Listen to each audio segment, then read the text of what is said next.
मुखिया जेहि पावै। मुखिया जेहि पावै। सो पद गए प्रभु पास चलावै। सो पद गए प्रभु पास चलावै। कहे विभीषण तिनके नामा। कहे विभीषण तिनके नाम।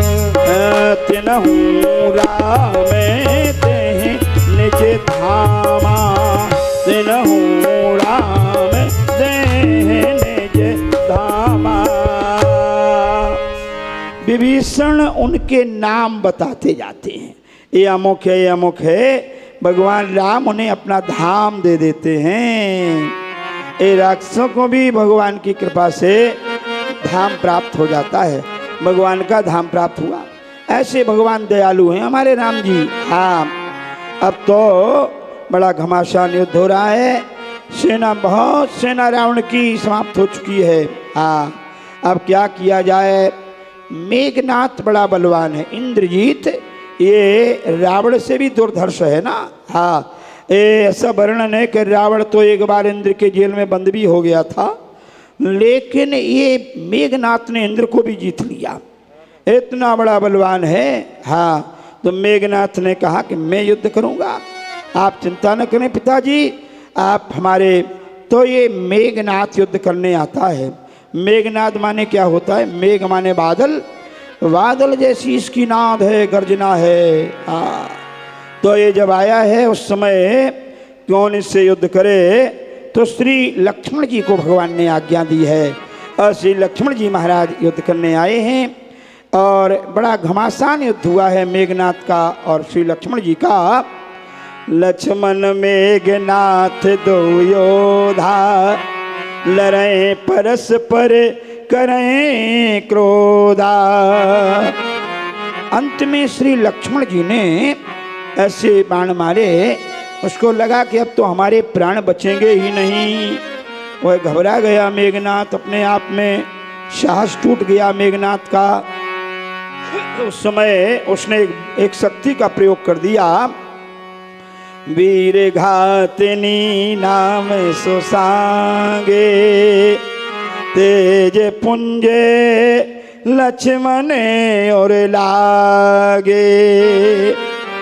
वीर घातनी नाम की जो शक्ति वह लक्ष्मण जी के हृदय में आकर लगी और लक्ष्मण जी महाराज मूर्छित हो जाते हैं। और ये उठाने लगे हैं, लक्ष्मण जी को उठा नहीं सका कोई। मेघनाथ से कोट सतयोधा रहे उठाए, जगदाधार उठे किम। हनुमान जी ये उठे नहीं, लक्ष्मण जी हार कर वो चला जाता है। इधर सायं काल हो गया है, शाम हो गई है और सभी सेना वापस हो गई है। और श्री भगवान राम जी ने पूछा, लक्ष्मण कहाँ? बूझ करुणा कर श्री लक्ष्मण जी कहाँ हैं? आहा हा हा, तब लगे ले आए हनुमाना, तब ले आए हनुमाना। अनुज देखे प्रभु अति सुख माना, अनुज देखे प्रभु अति सुख माना। तब लग हनुमान जी महाराज उनको लेकर आ गए।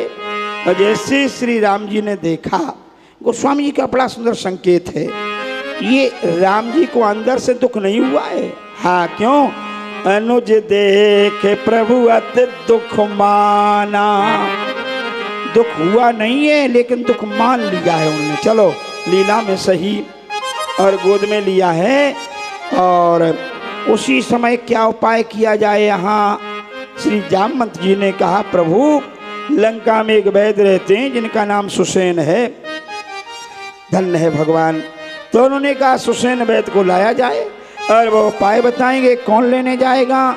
हनुमान जी ने कहा ये तो काम हमारा है, अभी लाते हैं।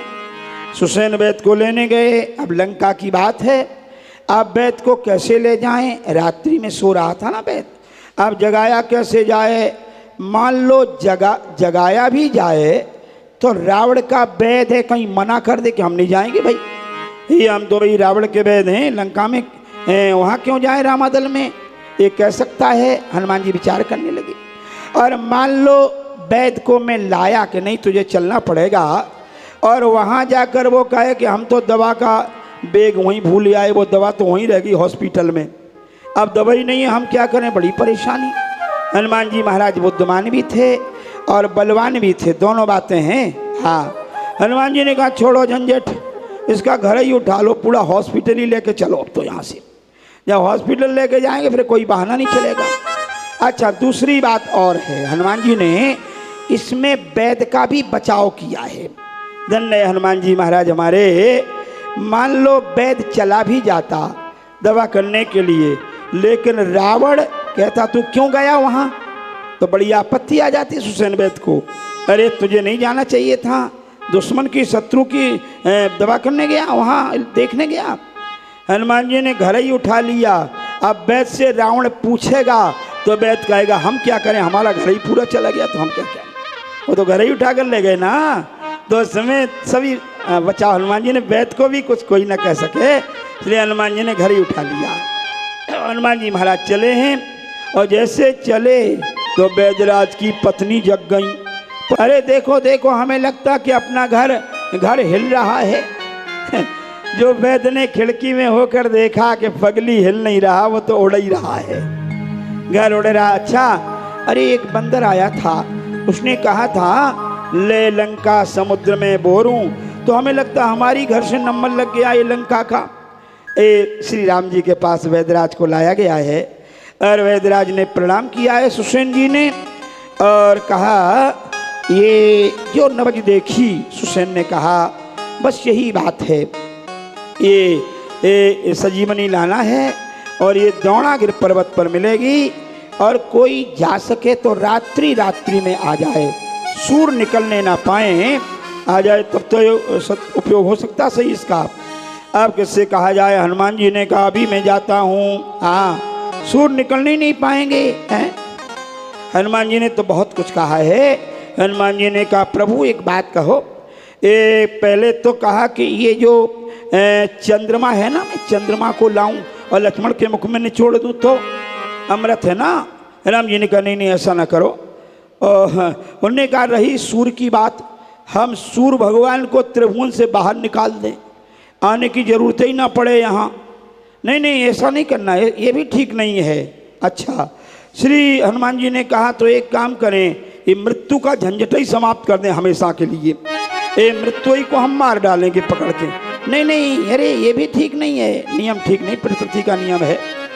उन्होंने कहा तो इतने ही तुम करो, सूरज न निकले और आप लौट कर आ जाओ। हनुमान जी ने सूर भगवान को कहा देखो गुरुदेव, समझ लो आप हमारे गुरु जी हैं, और हम आपसे प्रार्थना करते हैं, और ये आपका वंशई का तो काम है ना, लक्ष्मण जी आपके वंशज हैं, और आप याद रखना कुछ देर भी हो जाए तो निकलना भी नहीं।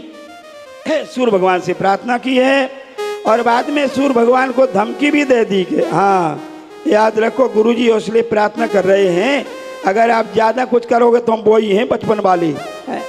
हाँ मुख में रख लिया था ना। तो हनुमान जी महाराज वहाँ से चले हैं, और इधर राम जी कह रहे थे, श्री राम कह रहे थे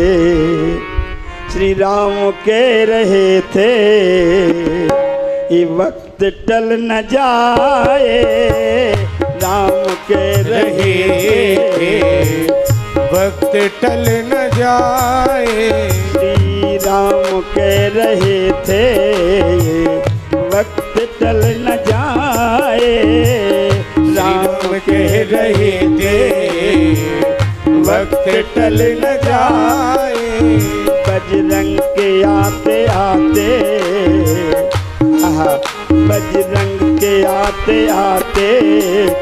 सूरज निकल न आए, बजरंग के आते सूरज निकल न आए, श्री राम कह रहे थे वक्त टल न जाए, श्री राम कह रहे थे वक्त टल न जाए।